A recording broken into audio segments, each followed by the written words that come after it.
कॉनकोर ये स्टॉक है सुर्खियों में, और सुर्खियों में कई वजह से। कल इस स्टॉक में बड़ा उछाल दिखा 12-13% का, उसके बाद 8% मजबूत बंद हुआ। आज सुबह से सीमित दायरे में ट्रेड करता हुआ दिख रहा है, और जो कुछ खबरें आ रही है वो समझना जरूरी है। क्या वाकई में लीज लैंड रेंटल जो कम किए गए उसका फायदा कॉनकोर को मिलेगा? क्या डाइवेस्टमेंट आसान होगा? ये सारी डिटेल्स लेकर हमारे साथ जुड़ रहे हैं इस वक्त वरुण दुबे। वरुण, बताइए क्या है कॉनकोर को लेकर खबरें और पूरा एनालिसिस? डेफिनेटली अनिल जी, इसको समझने में बहुत समय लगा दरअसल, और ये जो लैंड लीज पॉलिसी आई है पूरा पढ़ने के बाद ये समझ में आया कि इससे कॉनकोर का कोई लेना देना है ही नहीं। मतलब दरअसल अगर आप देखेंगे ना फायदा ना नुकसान, ना फायदा ना नुकसान। अब लॉन्ग टर्म में हो सकता है नुकसान जरूर हो जाए, अच्छा। फायदा तो पक्का नहीं होगा। अच्छा, हाँ, अब मैं आपको बताता हूँ क्यों। तो क्यों कल तो फिर सब लोग ये समझ रहे थे कि बड़े फायदे की बात है, और ये तो जो पॉलिसी आई इससे तो बड़ा काम हो जाएगा। अनिल जी, वो हुआ ये था ना कि शुरुआत में 2-3 फ्लैश आए थे, उससे ज्यादा कुछ आया नहीं। उसके बाद जो डॉक्यूमेंट आया वो दोपहर को 4 बजे के बाद आया। तो कहीं ना कहीं उस डॉक्यूमेंट के अगर फाइन प्रिंट्स पढ़ेंगे और कॉनकोर एक्चुअली करता क्या है और आगे क्या हो सकता है ये जानेंगे, तो समझ में आएगा कि कॉनकोर को इससे कोई फायदा होने वाला है नहीं। और क्योंकि जब ये खबर आई उसके बाद लोग मानने लगे थे कि अब तो प्राइवेटाइजेशन हो ही जाएगा। इनफैक्ट रेल मंत्री अश्विनी वैष्णव ने खुद ने कहा है कि इस पॉलिसी का कॉनकोर से कोई लेना देना है ही नहीं। अच्छा, हाँ, तो उन्होंने खुद ये कहा है। अब ये क्यों कहा है और पूरा हमने जब खंगाल के देखा कि क्या क्या है, तो इसमें समझ में आया। मैं आपको बताता हूँ। सबसे पहले तो जो 5 साल की बात की जा रही थी कि 5 साल से बढ़ा के 35 साल के लिए कर दिया है लैंड लीज की अवधि, ये प्राइवेट कंपनियों के लिए किया गया है। सरकारी कंपनियों के लिए पहले से ये 30 साल के लिए था। अच्छा, हाँ, तो सबसे पहले मिसकंसेप्शन ये था कि 5 साल से बढ़ा के 35 साल किया है, लेकिन वो प्राइवेट कंपनीज के लिए, सरकारी कंपनियों के पास पहले से 30 साल के लिए था। तो सबसे पहला क्लैरिफिकेशन तो ये। तो मतलब इसको कोई फर्क पड़ना ही नहीं, कुछ नहीं होना, क्या फर्क पड़ना है? 5 साल इनका बढ़ गया, पहले से 30 साल तो था ही इनके पास, तो इससे इनको कोई फर्क तो पड़ना है नहीं। अब जो ये लोग कह रहे हैं कि जो नई लैंड लीज पॉलिसी है उसमें अगर कॉनकोर चला जाएगा तो 1.5% के आसपास इनके पास इनको लाइसेंस फी देनी पड़ेगी। लेकिन अगर ये नई पॉलिसी में जाते हैं तो इनके लिए काफी सारे घाटे भी है। देखिए, अभी ऐसा होता है ना कि कॉनकोर के जो टर्मिनल्स है, ये टर्मिनल्स कॉनकोर खुद के लिए इस्तेमाल करता है, जो भी कार्गो की ढुलाई करना है उसके लिए इस्तेमाल करता है। अगर ये नई पॉलिसी की तरफ जाते हैं, यानी कि जो गति शक्ति मिशन है उसके तहत ये पहुंच जाएंगे। अगर उसमें ये जाते हैं तो जो टर्मिनल्स इनके पास है उसका इन्हें कॉमन यूज करना पड़ेगा। उस पॉलिसी में साफ साफ लिखा है कि आपको कॉमन यूज करना पड़ेगा। अब कॉमन यूज करना पड़ेगा का मतलब ये है कि सिर्फ कॉनकोर नहीं बल्कि जो बाकी प्राइवेट प्लेयर्स है वो भी आके उस टर्मिनल का यूज कर सकते हैं। नो डाउट उनको कॉनकोर को जो फीस देनी पड़ेगी वो तो उनको देनी पड़ेगी, लेकिन कहीं ना कहीं वो भी इस्तेमाल कर पाएंगे अगर नई पॉलिसी में कॉनकोर चला जाता है तो। यानी कि कॉनकोर को इससे कोई फायदा होना नहीं है, और उसमें भी एग्रीमेंट होते हैं। तो ऐसा नहीं कि आपका खाली पड़ा है टर्मिनल तो ही आप दोगे। आपका पास अगर भरा पड़ा है टर्मिनल आपके कार्गो, लेकिन अगर किसी और को जरूरत है तो भी आपको देना पड़ेगा। उसमें टर्म्स ऐसे हैं जो गति शक्ति की आप पॉलिसी पूरी पढ़ोगे तो यानी कि अगर नई पॉलिसी में गए तो इनके लिए वो हिट तो सबसे बड़ा होगा। दूसरा, नई पॉलिसी में आगे जाते तो आपको फिर से बिडिंग करनी पड़ेगी। अच्छा, आप अपने टर्मिनल अपने पास रख नहीं सकते हो। ये टर्मिनल आपने 30 साल के लिए लिए, सोचिए, तो आपको फिर से बिडिंग करनी पड़ेगी। जाहिर सी बात है प्राइवेट प्लेयर्स एग्रेसिव बिड करेंगे। करेक्ट। यानी कि आप फीस कितनी देते हो? लाइसेंस फीस 500 करोड़ के आसपास सालाना देते हैं। अगर फिर से बिड किया तो उससे ज्यादा तो इनको नुकसान हो जाएगा। क्यों?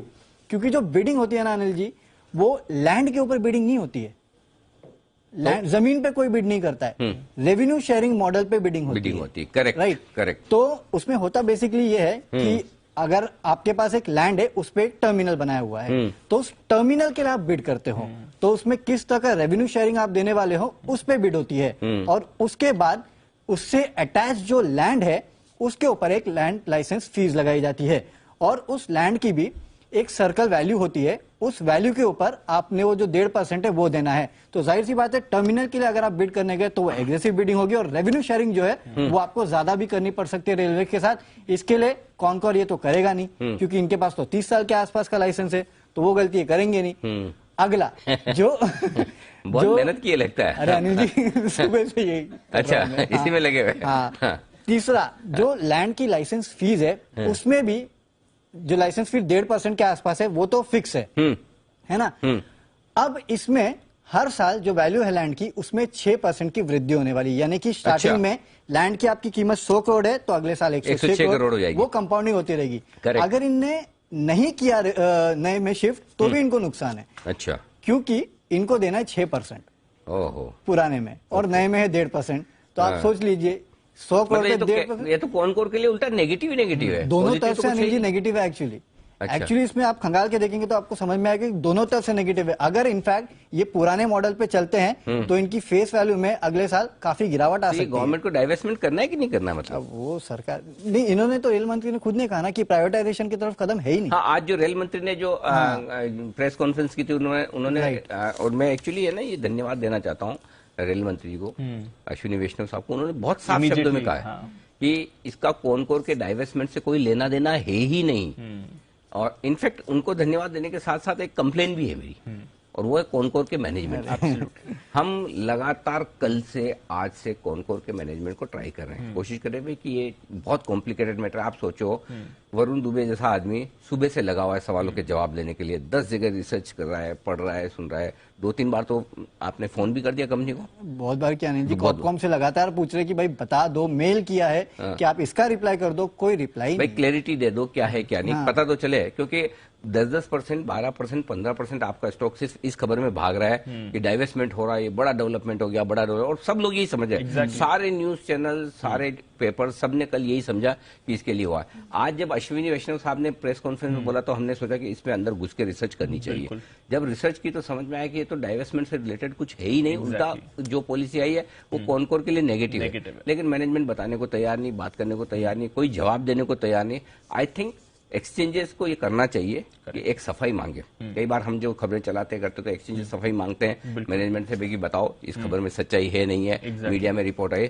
मैं बीएससी एनएससी से रिक्वेस्ट करता हूं कॉनकोर के मैनेजमेंट को कहे, जरूरी नहीं कि आप हमें आके बताओ, किसी और चैनल को बताओ, मत बताओ, आप एक्सचेंजेस को बताओ। सारे इन्वेस्टर्स को, आपके जो इन्वेस्टर्स हैं उनको पता होना चाहिए कि क्या हुआ है क्या नहीं हुआ। अगर इस पॉलिसी से फायदा नुकसान जो भी है नहीं है, और अगर स्टॉक 15-15% कॉनकोर साल भर में नहीं घटता बढ़ता, अगर एक दिन में होता है तो ये बताने की जरूरत है। और अगर कोई कंपनी ना बताए, सरकारी कंपनी होने का मतलब ये नहीं कि आप नहीं बताएंगे, बताना तो पड़ेगा ही आपको। तो अगर ना बताए तो एक्सचेंजेस को भेजे इन्फॉर्मेशन कि भाई जो पॉलिसी में बदलाव आए वो हमें क्या फर्क करते हैं नहीं करते हैं, ये एक्सचेंजेस को मांगना चाहिए। And I am sure BSc NSC मांगेंगे उनसे और उनका जवाब मिलेगा। सो आई थिंक ये बहुत जरूरी है, सारे कॉनकोर के जितने इन्वेस्टर वो इस चीज को समझे।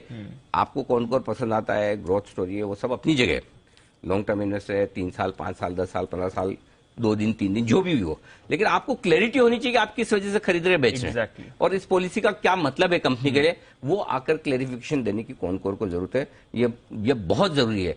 नहीं तो क्या होता है फिर, है ना, ऐसी सिचुएशन में इन्वेस्टर्स का कॉन्फिडेंस हिलता है। एग्जैक्टली। अब आप सोचो इस खबर पे ये पॉलिसी बदली है और हर आदमी को पता है पॉलिसी इसीलिए बदल रही है क्योंकि कॉनकोर का डाइवेस्टमेंट करना है। बिल्कुल। अब ऐसे तो फिर आप इस तरह से करेंगे तो कैसे काम चलेगा। और ये तो वैसे भी ऐसा देखा जाए तो दीपम को भी देखना चाहिए कि ये तो मतलब आप अगर डाइवेस्टमेंट करना चाहते हैं तो ये तो उल्टा आप पीछे जा रहे हैं डाइवेस्टमेंट से। अब पहले ही एक भी डाइवेस्टमेंट तो अभी तक हुआ नहीं है। बिल्कुल। ऐसे देखा जाए तो ढंग से बीपीसीएल कब से पड़ा हुआ है, इस तरह की पॉलिसी में कैसे डाइवेस्टमेंट होगा, ये तो समझ के बाहर ही जा रहा है सर। इनफैक्ट क्लैरिटी अभी थोड़ी मिल रही है, बट अभी भी इसमें थोड़ी क्लैरिटी बाकी है। कुछ और भी सवाल थे जो वरुण ने रेज करे इनके साथ, जिस पर अभी तक मैनेजमेंट से कोई जवाब नहीं आया। अच्छा अनिल जी, कॉनकोर की तरफ से एक भी रिप्लाई नहीं आया। ये जो रिसर्च की है ये कॉनकोर ने इसमें एक भी आंसर नहीं दिया। ये तो कहीं कहीं से मैंने ढूंढ के निकाली है, कुछ काफी सारे ऑफिशियल डॉक्यूमेंट्स पढ़े, उसके बाद ही समझ में आया। बहुत ही मतलब सैड सिचुएशन है।